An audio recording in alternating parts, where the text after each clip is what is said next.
రక్షక భట నిలయం అని బోర్డు తీసేసి రాక్షస భట నిలయం అని బోర్డు పెడితే కరెక్ట్ ఉంటుంది అంటున్నారు వరంగల్ మిల్సి కాలనీ పోలీస్ స్టేషన్లో ఎస్ఐ ఎవరని చూస్తున్నారు. బిర్యానీ ఇయ్యలేదన్న కోపంతో కక్షగట్టిన కానిస్టేబుల్ ఎస్ఐకి చెప్పి బతుకు తెరువుకు హోటల్ నడిపించుకుంటున్న ఈ మరియమ్మ అనేటామె మీద ఇష్టం వచ్చినట్టు చెయ్యి చేసుకున్నాడు ఎస్ఐ.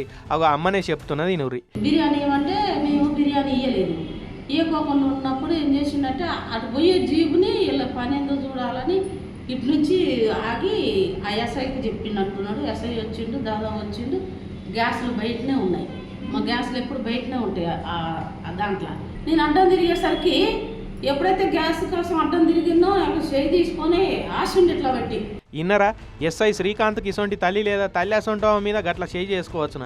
ఆమె వయసు కన్నా మర్యాద చేయాలన్న సోయి లేనప్పుడు ఆ నౌకరి చేసి ఏం ఫాయిదా?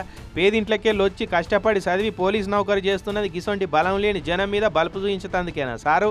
ఎవరన్నా రాజకీయ నాయకుని ఇంటికి పోయి గిదే తీరా చేయి లేపుతావా అని మండిపడుతున్నారు ఈయన కథ చూసిన వరంగల్ జనం.